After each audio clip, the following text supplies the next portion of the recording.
So liberate. Is everybody leveling up as soon as you get back to Sigil? That was my plan. Okay. Yeah. Liberation. Go ahead and give me an evening action for what you're doing the evening that these guys are all spending leveling up.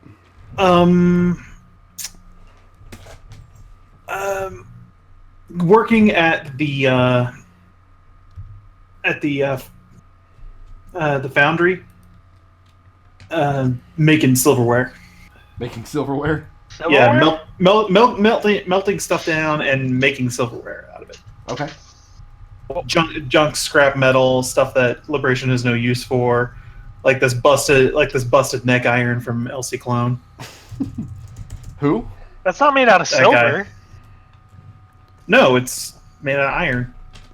He's making iron silverware. This ain't fancy shit, man. This ain't the shit that you're gonna have pass over Seder on. This is just the stuff you use from day to day. Yeah, the kind of stuff that rusts when you wash it. Exactly. Okay. So that puts does that too. 4 of you at 14? 15. 15. So blips are 14. now worth 1,500 14? experience. I'm 14. 14. You're probably 15. I'm 15, but class level 14. Okay, yeah, I am 15 though. We know. Shit, let me bring out my... Have I been a level higher than I should have been? Actually might have forgotten to give myself hit points. Nodal, we know your age quite well. I think we've already established that Mahogany's 3. What'd you say blips were worth? 16. Yeah, I'm 14. 1,500. Or 300, depending on how you're counting. I still can't hear him. What? I can't hear what Brooker is saying. I'm saying blips are worth 1,500. Thank you. Yeah. You. People kept talking over you. But I talked I'm like used a to it. second after. All right. Yeah, I am 15. Okay. So I'm not crazy. the next morning, you guys decided that your next course of action was going to see to your deal with Duke Granstarius and find out something about this illithid ship on the Prime Material that has been selected as one of Aunt Nancy's groups. Granstarius wants to just see them destroyed. You guys are like, that's cool, they're illithids. And as far as I know, you guys don't have any other information except there are illithids somewhere on the Prime Material. That's all the information you guys have. We could try and tap that guy that Riot knows. It's about the only loot we have. Or maybe Which guy is that? The one she christened the ships for, mastheads. Oh yeah. I think his name was what, Zez or something? The like Astral Pirate. Yeah, he was an astral pirate. Yeah.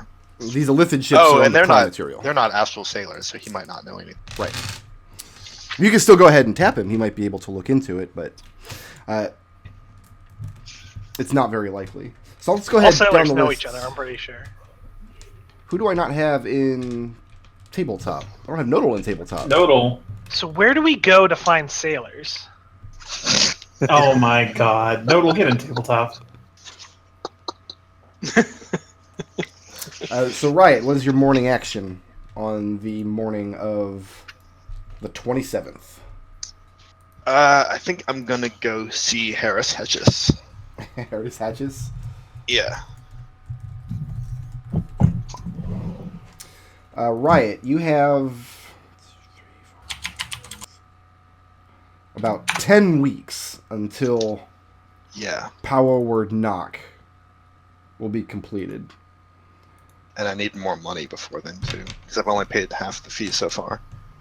Or not? It's not like a fee. It's just I only have half the materials.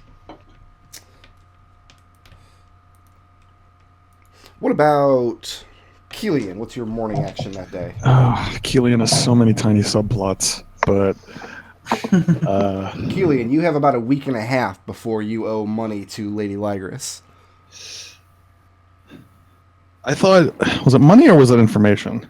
She wants exclusive information about comings and goings from Beator, and for the privilege of giving her that information, you will pay her a stipend of 500 gold pieces the first of every month to her agent who will come around. We'll get to that. Okay. But first, Kelian's going to the Great Bazaar. For the explicit purpose of finding some sort of flowers or something that's not razor vine to send to Reese. So, yeah. All right, so let me just get a quick vote. Hands up if you're going to have sex with a Factyl before this campaign's over. If that's the goal. Riot's already done it. Kelian probably has both his hands in the air, right?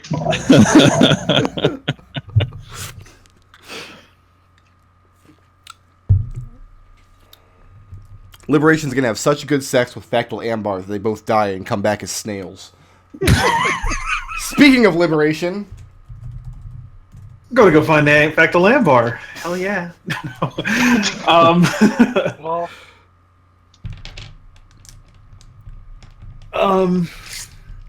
can you come back to me? Sure. What is Nath doing this morning? This is action the next day after we get back. You guys spent the previous evening leveling up. You had a good Right. night's sleep. This is the morning. This is the next morning. Nath's going to go to the Hall of Records and research Sigillian law, which last time he tried to do this, it didn't work. What sort of laws is he looking to research? Like what area of law? Particularly, he's interested in finding out about property rights and... the three areas he's interested in are sort of the enforcement policies and what's actually written about what the Harmonium can actually do in the city. Okay. Property rights, and then specific property rights to something like the Great Bazaar, and exactly where the lines are between the Doomguard and Hardheads. For the Hall of Records would have information on who owns what property, how many. Oh, I'm sorry, not the Hall of Records. The what's the name of the headquarters of the court? The courts. Yeah. The city courts would have some of that information. Information about like hardheads, what they are not allowed to do in the city. That kind of stuff might be codified at the city barracks. Okay. What's the governor's headquarters? This is the court, right? That's the court. Yeah. Yeah. That's where I meant to go. Okay, so going to go to the city court. Bring some money. You're going to have to bribe some people. And Mahogany. I'm also going to the bazaar. Are you going with Kelian, or are you keeping separate from him? I'll go with Kelian because the reason I'm going is because me and Kelian made a bargain. He could have my share of the treasure that we got from that vault if he acquired and got someone to attune to the magic item of my choosing. All right.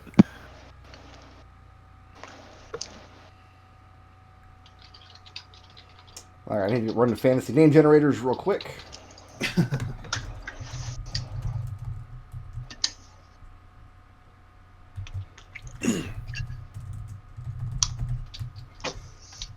All right, Liberation, what's your morning action? Going back to the foundry because I think this is a good time for that banana that I sent you to come into thingy. Come into To thingy? ripen. Well, you don't want a banana to be overripe. Yeah, it's true. You could still bake banana bread with it, but other than that, okay. Yeah, exactly. But I'm not baking banana bread with the foundry. That's not a good idea. Riot, you wake up in the morning, and you're traveling over to the Guildhall Ward, where Harris Hatch's office is. And traveling through the Clerk's Ward, when you travel, do you avoid... I mean, you've got two major districts here, signers and takers. Or not takers, sensates. Do you make an effort to avoid one or the other? Nah. Okay. Which road do you take? The straightest road there. His place is... Where was his place? Somewhere in the... Don't remember. In the Guildhall Ward. Yeah, it's... Hell. Yeah, whatever the straightest road there is. Okay. Living in Sigil your whole life, one of the busiest districts in the city, without just devolving into utter chaos, like in the Hive, is the area around the Civic Festival. And you've been there many times yourself on kind of pseudo-official business. And it's no different this morning as you're coming down. What's the name of the road here? Crystal Dew Lane? Original road, do not steal. Yeah. It's the prettiest road. It's the prettiest road. And everyone loves it. It has a pet dragon and purple eyes. Oh my god. But you notice, about halfway down the lane, the road around you falls mostly silent. And you see, way up a ways, kind of in through the smog, large groups of people kind of parting ways. And your first thought is, well, this is just like a bunch of Chaos Men or Doomguard or something. There's a big fight rolling through town. And you step aside. What emerges from the smog, however, are a cadre of Dabus. And behind them, a sight that you've maybe seen twice in your entire life in the city of Sigil. Floating off the ground, as is her wont, the lady herself. Riot starts taking a different street. So you're gonna duck into an alley? You're not the only one, I'm bad. Yeah. And as you do... Here's what happens first. Okay. Before I duck into the alley. Actually, I don't know if Riot would even bother to do this because she suspects that the lady just has true sight. But yeah, I would... She, does a complicated jumping motion with her fingers on her leg and then just, closes her hand and quickly opens it. And that is casting the spell Mislead. Okay. So Riot's still standing there, but also Riot is running away. Alright, let me... Oh. I gotta look this. This is the first time you've cast this spell. Yep. Cool. It doesn't have a verbal component, so I didn't write a song. So ducking into an alley became running into an alley. However, I would still award experience if you wrote a drum solo. Yeah. So what does the spell Mislead do? I'll look it up later. My phone's still booting. The instant you finish casting it, an illusory double of yourself appears at the same moment that you become invisible. You can make that double do and say whatever you want. And I think as a bonus action, you can switch between your senses and the double senses. Okay. So you cast the spell, and you duck into an alley, and as you do, you are fairly well convinced that for a split moment, the lady's head turns an imperceptible amount in your direction as you disappear into the alley. And you're just hoofing it across the ward. She's out. And the alley is pretty jam-packed with people who want a row of buildings in between them and the lady. Yeah, we're going to go the long way around to Harris's place. Okay.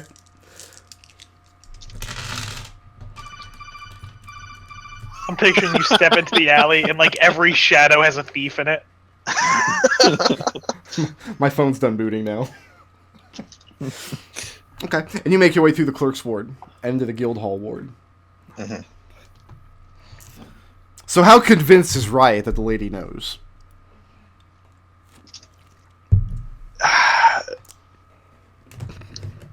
So there's two things, right? One, she's got to know. Otherwise, why would she ever look at Riot in the crowd of everybody? And two, she can't know, otherwise Riot would be flayed right now. And then, those two contradictory thoughts are going to keep Riot up for several nights. Okay, well, I'll apply a level of exhaustion as appropriate. Yeah. So by the time you arrive at Harris... That's fair and accurate. By the time you arrive at Harris Hatches's shop/office, slightly shaken by your encounter on the road. I rolled randomly to see who got that encounter, by the way. I think Riot is probably the most afraid of this of everybody, so yeah, randomly, I believe that. Well, you were 1 to 2 on a D10. So what is your business with Hatches? I had an idea for a promotion that I wanted his help with. which is that I want to like pitch not just an exclusive engagement, a whole exclusive club. This club will exist for one night only. And he's intrigued, and you've always paid him promptly in the past, so... Like drink, dance, fine dining, and this is the key thing is exclusivity. You know, once in a lifetime chance to see the sights of this club. It'll never existed before, never exist again. And he's furiously writing down notes and details as you're talking. And I figure kind of like you'll work this kind of we could work this collectible aspect of it. Like your flyers will be the key in. There'll be a door, and only people who are carrying one of your flyers can go through that door. And Harris Hatches, I don't know if this came up the last time you hired him, but he's very interested in gimmickry with his flyers. Like, his flyers frequently have little puzzles or games on them, like fold them a certain way and you can see what's being advertised kind of thing. So he's open to the idea. He says if there are magics involved on his end, of course the price will be significantly steeper. None on your end, but I will have to kind of come by and see the printed pamphlets, and maybe handle them a bit before, so the magic will work. And what is your time frame with this? We ought to give it a little bit of lead time so people, so the the buzz has time to build, the intrigue has time to work. So I figure, what do you think? I mean, you're the professional here. 5 days, 7 days. He says what can be done is the flyer promotion can be done, but he also, for a slightly larger price, he is able to do a word of mouth promotion. Put a bug in the ear of choice contacts he has around Sigil, and spread the word much, much more quickly. Of course, this service is not free. What's your rate there? How many flyers do you want? 100 flyers, because the club cannot be that big, and I need to make sure that everybody who does have a flyer can enter. Okay.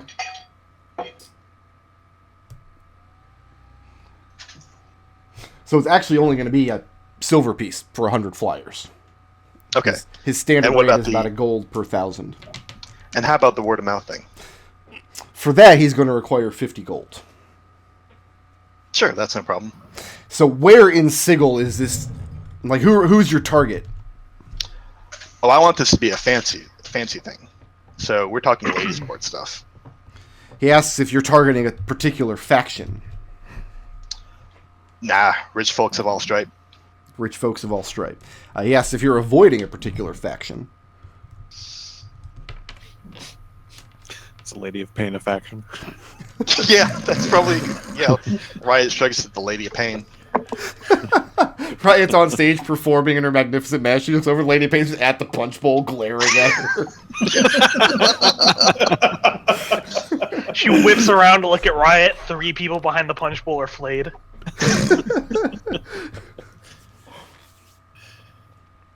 Riot still doesn't know if she knows or not.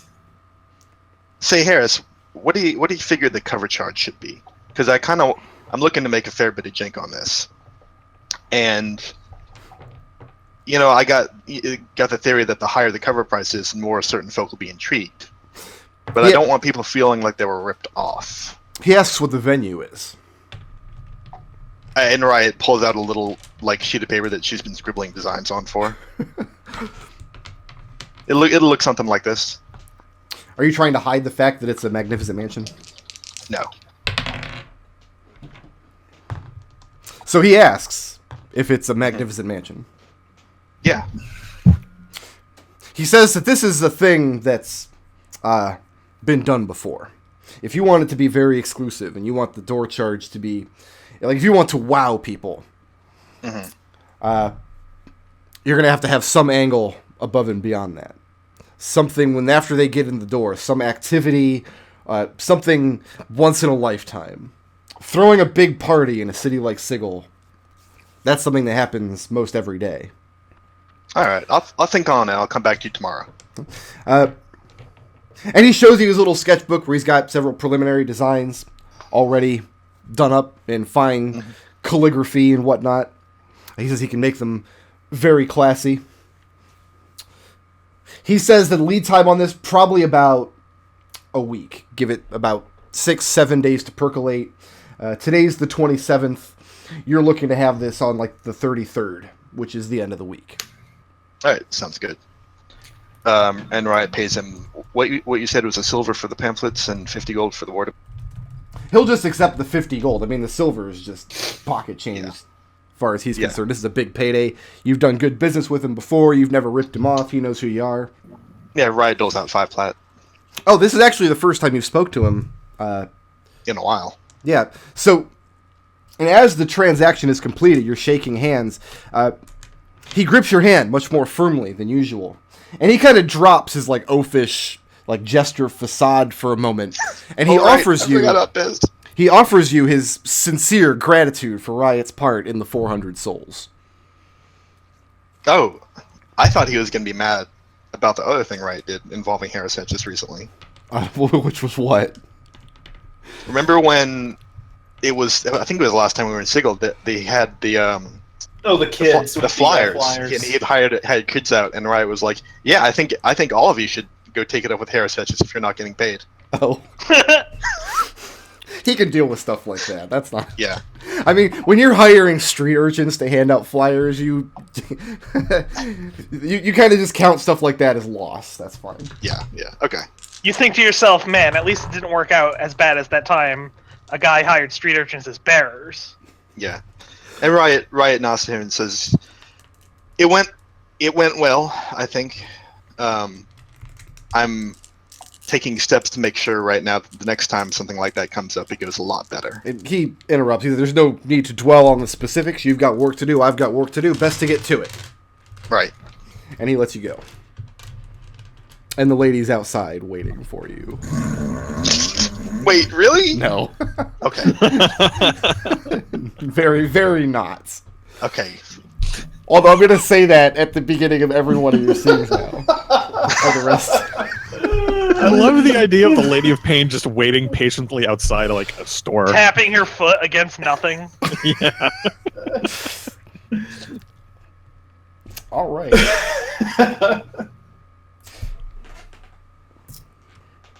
So, Nath, what is the specific goal you're looking for when you go to the courts to do some research? I guess specifically in the courts, the most relevant thing would be I'm curious about the ownership of anyone actually in the Great Bazaar, like who actually owns the various buildings, and also anything about property usage rights, like whether or not squatters have any rights or if you live in some place. I mean, basically Nath's opinion is that the assault, even if technically, it might have been legal, was completely unjustified. Okay. And he wants to look at the actual paper, the actual red tape to see to what degree Sigil's laws are so perverted that it would allow it. Okay, for that kind of in-depth knowledge, we're going to call that 100 gold pieces. Because you're going to have to hire a clerk for the day to walk you through it. Okay. Well, given that Nath has 5, he's going to... how much time? What kind of a bribe? Okay, so if I offer 3 gold, how much? Like, is that enough of a bribe to just get in and read some records, or do they laugh me away? At that point? No, that's not enough. I mean, they wouldn't laugh you away because governors don't have a sense of humor. Right. Yeah. All right. Well, at that point, he's gonna have to go and figure out a way to make some money. He has some ideas. So that was my morning action. If only there was a place he knew of where there was just gold in piles. But you have to murder a rat to get in, and he's lawful good. As to the other things you asked, like the harmonium, like overstepping their bounds and whatnot, there really aren't a lot of laws dictating what the harmonium is and is not allowed to do in Sigil when it comes to the enforcement of laws. Kind of the extent of how the laws work is there are 3 lawful factions. The governors write the laws, the harmonium are the police, and the mercy killers are the executioners, is what it comes down to. So the harmonium are given very broad leeway when it comes to investigating crimes or doing any kind of police work, really, including thumping heads when it comes down to it. As far as what is and isn't out of bounds, that is kind of up to the factal. And going back through the history of the faction, this has gone a lot of different ways. The faction kind of takes on the personality of the factal. Right now, you know, Factal Saren is a lawful good paladin, and though he may not be best equipped to handle all of the intricacies of Sigel's crimes and cosmopolitan population, his intentions are good. You don't think there's any reason... I'll put it this way. You don't think there's any reason he would have signed off on that raid if it wasn't legal, and you think it's unlikely that he could have been manipulated into doing it. All right. And you also asked about where the line was between the Harmonium and the Doomguard. Mm-hmm. The Doomguard have no official place in Sigel's system of law and order. They craft and sell weapons. That's where it begins. I think he meant the Mercy Killers. Yes, I did. Oh, okay. There's a lot of cooperation between the two factions, especially when it comes to investigating very high-profile crimes. The Mercy Killers have a particular sub-faction inside of them called the Justicars. The Justicars are magically imbued with the power to seek out and find a particular bounty. In fact, you've met one. Iron Whitespear was such a Justicar. Well, I don't think my character's met one. Well, Nath knows of her because you've been traveling with these other guys for so long now. So the Harmonium have the authority to go out and arrest people. They have holding cells inside of the barracks for short-term interrogations and things, but they're expected to turn those prisoners over to the prison inside of the Sigil. They're inside of the city. They're expected to relinquish them to the Mercy Killer faction. The Mercy Killers are the one that mete out justice. They're the one that decides the sentence, and the sentencing right now is a minor crime is hard labor on the lower planes, and a major crime is death by the worm. Right, because that didn't get rescinded. Right. So you also know that a lot of people inside the Harmonium are not doing their duty. They're not bringing these prisoners, like petty crimes, cut purses, things like that, to the prison because a lot of Harmonium members are good aligned. They don't think it's correct if you catch a little cut purse who's in it for 5 silver pieces, he doesn't deserve to be fed to the worm. So as a result, crime is higher throughout Sigil than it typically is, because you have all these Harmonium that think they're doing good by not bringing these prisoners to the Mercy Killers. So tensions between the two factions right now are higher than usual. Okay. Does that about cover everything else you needed to know, except for the high-profile stuff? Yeah. All right. But yeah, if you were to hire a clerk for an entire portion of a day, which is 3 or 4 hours or so, you'd be able to get all kinds of choice information about the nuts and bolts of Sigil's property laws. How do you only have 5 gold pieces? I've only ever gotten starting gold. We haven't done any adventures that give out gold since I joined. Oh, I'm a bad DM. We're poor, Brick Road. Give us money. Because most of the players just, do some sort of heist whenever they need gold. So Nath's gonna go knock over a liquor store. Okay. But there's money in the rat hole that Nath can make use of. Is that correct? There's always money in the rat hole. Anyone's actually told Nath that because I don't think from my perspective, Nath doesn't have access to party gold effectively. Lawful. I would rule the other way on that. Well, anything you take from Kelian, he's going to put points on, so... Yeah. I would say that Nath would know, just by... He's been in this group for a while, and they've been overwhelmingly welcoming, Nath knows that if he takes Mahogany's gold, he'll probably never notice. So you have access to the rat hole monies if you wish to use it. Okay. Really do have to start a bank in this fucking city, don't Well, that's we? okay. I had a plan to make money anyway, so I'm curious how that works. Kelian, you're a Sigillian. You don't even know what a bank is.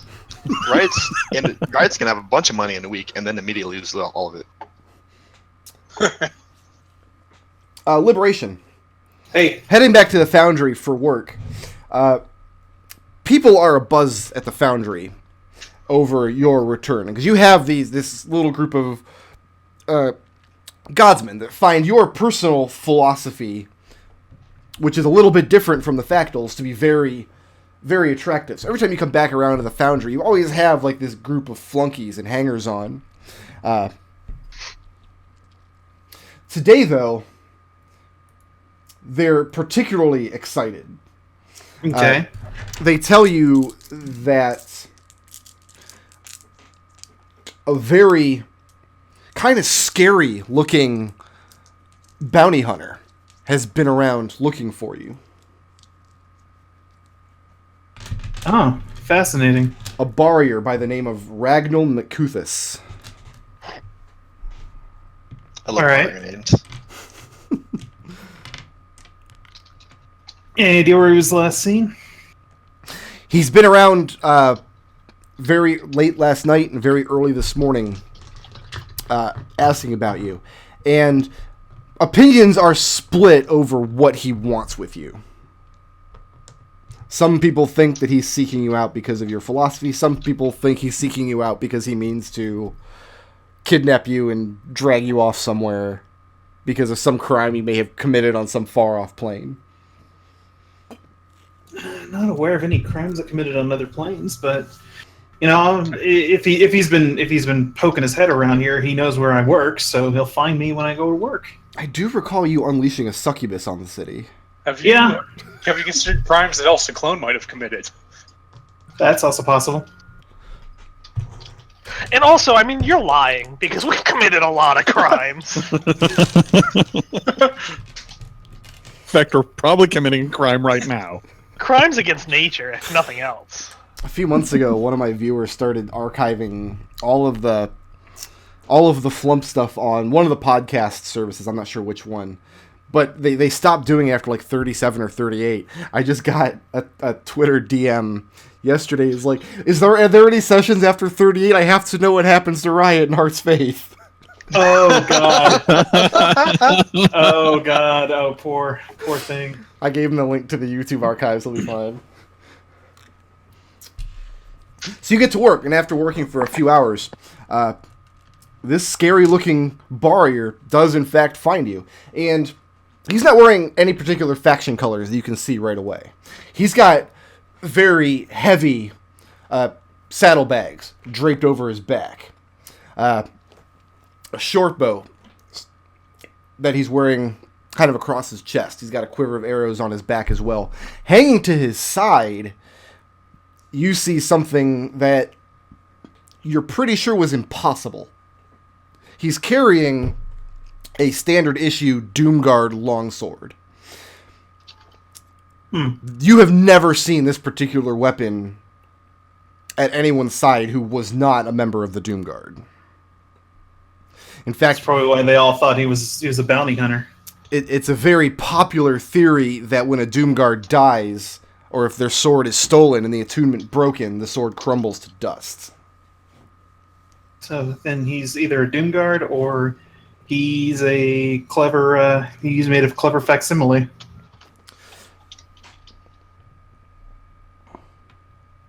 And he just looks like he's been through 1,000 tours of the Blood War. This guy looks like he's taken hits, he's given hits, he's seen everything.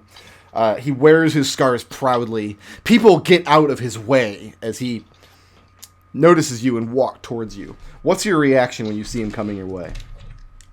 Keep working. Keep working? Yeah. Let him fire the first salvo. And he comes up close to you, and he opens up one of his leather saddlebags, and he pulls out a very heavy parcel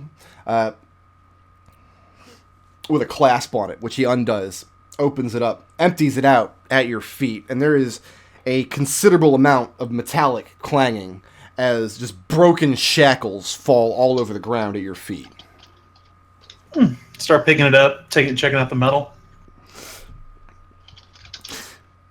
These shackles look rent. These were not just opened. A lot of these were split in half, presumably by his Doomguard sword.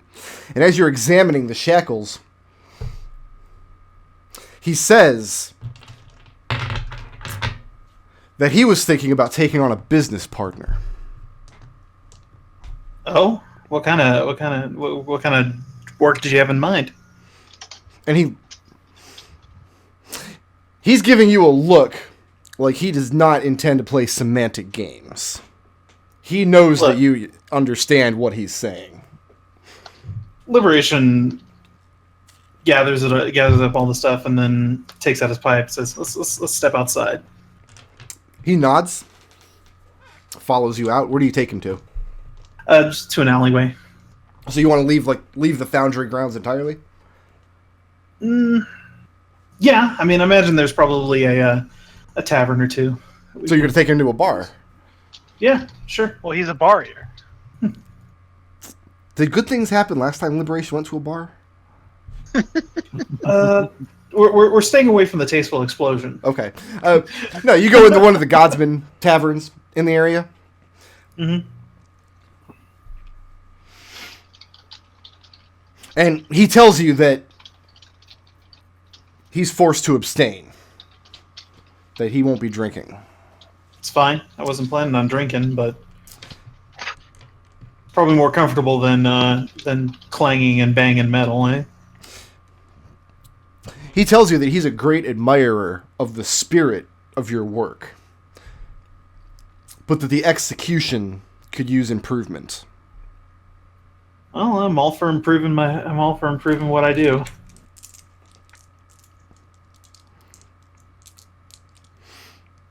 What did you have in mind? He asks what you gain from the work you do. What do you get out of it?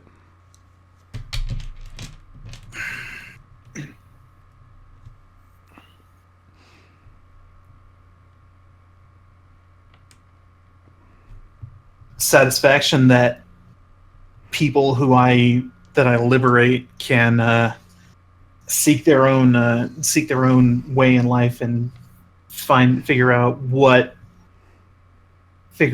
they are best at, what they can do to contribute to the multiverse at large.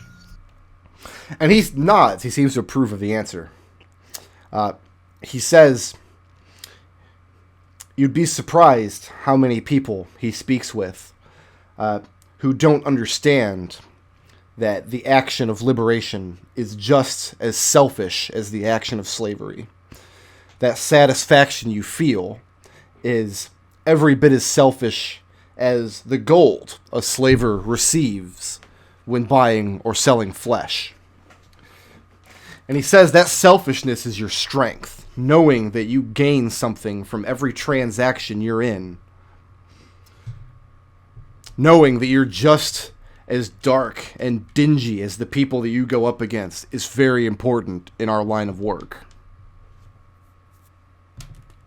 Call it dark or dingy what I'm doing, but he asks if you've followed up on the people that you've liberated, the people whose shackles you've broken. Liberation suddenly takes a very, very pointed interest in his shoes. He says, make no mistake, a free life is better than that of a slave, but the lives these people go to very rarely are an improvement over what they had.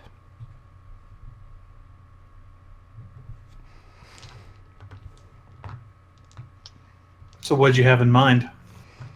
He says that the lives of these people, their quality of life, is not his concern.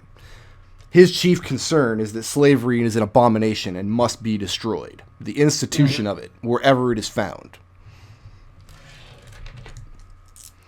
What happens to the people after they're freed are not his concern whatsoever. So, what do you do in a place such as the City of Brass, where the entire city runs on slavery?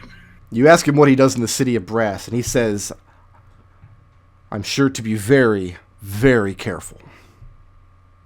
He says when it comes to stuff like the City of Brass, attacking slavery as an institution is less viable and less profitable than targeting specific high-end slaves.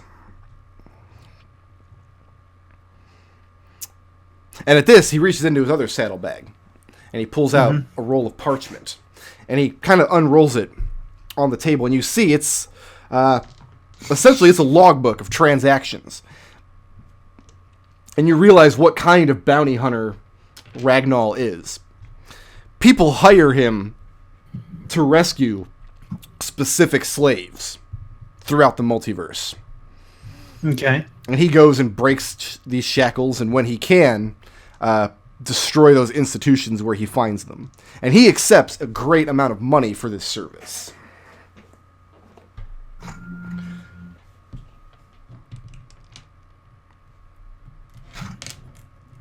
He says, understanding that satisfaction is a selfish emotion, it's just a very short step to also making yourself rich. Okay. You can continue liberating the masses, and you can line your pockets while doing so, and if you so choose, you can leverage that gold back into your efforts. Sounds... Alright. So... Do you have any contracts out right now that I could be of assistance with? He personally works alone, and he knows that you don't. And he knows that about 50% of your plans involve being very, very loud and boisterous. But that can also be a benefit in some cases. You have access to a wide variety of allies and contacts and magical resources that he does not. So he says today what he's going to offer you, and it's not free. He pats his Doomguard blade, and he tells you that he can kind of initiate you into the organization he works for. A very loosely organized group of emancipators that take on this kind of work across the multiverse. I'm all for that. And he says the materials to get you started are 200 pieces of gold, or 200 broken shackles. You can buy your way in, or you can prove your dedication. One of the two. I can do you both. I mean, are you familiar with the situation of the 400 souls? He very much is. That's one of the things that put you on his radar. But he asked, do you still have 400 shackles? No, I don't, but I can get you the coin. So here's what he gives you in return for your coin. Go ahead and select any weapon that counts as a monk weapon. I guess technically you can select any weapon you want, but you're probably going to want a monk weapon, I would think. Okay. This weapon counts as a +1 weapon, and it's able to strike through shackles, chains, ropes, any sort of binding, provided a living person is currently enslaved by them. Okay.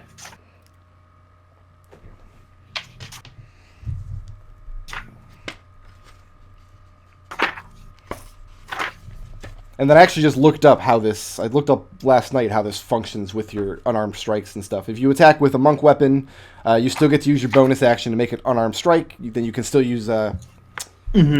Flurry of blows with it. Well, no, because you can't use 2 bonus actions at once. Oh,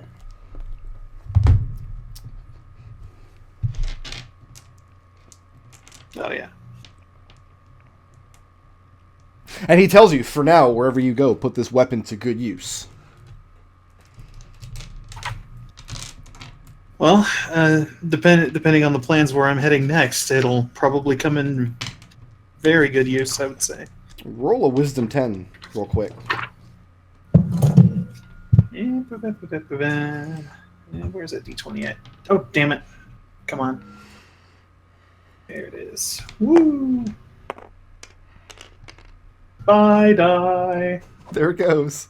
It's gone. Yep. Yes. You know that your Let's next come back. task is to go looking for these pirates on this Illithid ship. And the entire time you've known Nath, he will not shut up about how Illithids are notorious slavers. Oh, yeah.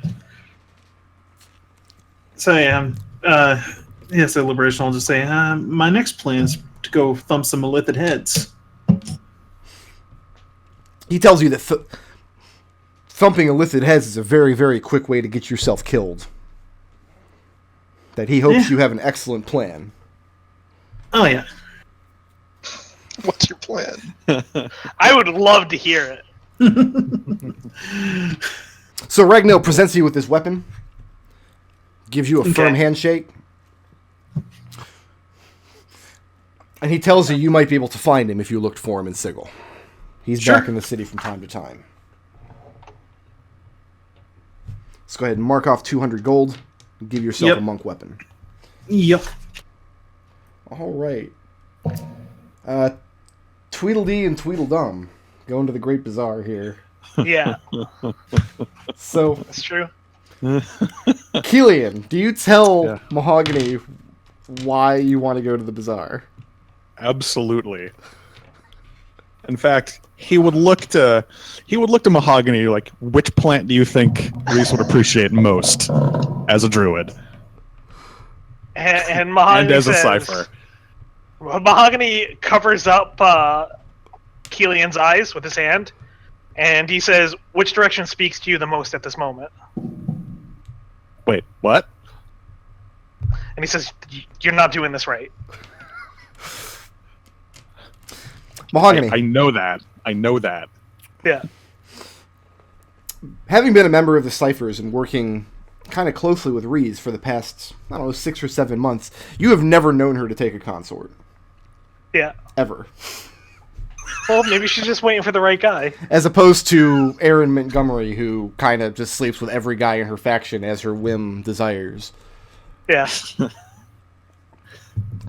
Here's the thing, though. I also think this would be really funny. So, Kelian, how much money are you going to spend on these flowers?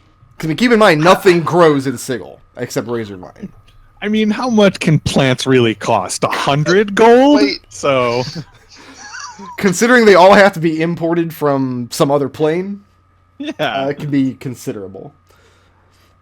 Especially considering they're not a necessity and they're not in extremely high demand. Like, there aren't you can get a cart full of potatoes delivered to your restaurant every morning from Easgard or something, but nobody's getting a cart full of tulips delivered every morning. Except Erin Montgomery. Except Erin going, yeah, exactly. She requires 600 pounds of flowers per day from Arborea. No blue M&Ms. Right. All right, fine. 250 gold. You're going to spend 250 gold on flowers? Sure. Now, were you looking for just regular pretty plant life, or were you looking these flowers to have a particular, magical effect? Kelian has no idea. This concept is foreign to him, but he knows it's what people do when they're stricken in love, so he's emulating that. To give you an idea of Do you what I tell mean... Mahogany that? Yeah, He absolutely. says, no, He's- again, he's you're tr- not doing this right, Kelian. You What gotta do you do mean it I'm not doing this right. I'm trying to be a cipher here. Exactly. So, Yeah. You can't try to be a cipher. mechanically speaking, what you can kind of look at here is if you think in terms of the outer planes and the various layers of them, you can find plants that exhibit the same features of the outer planes. For example, an abyssal flower that drains your blood when you touch it, kind of thing.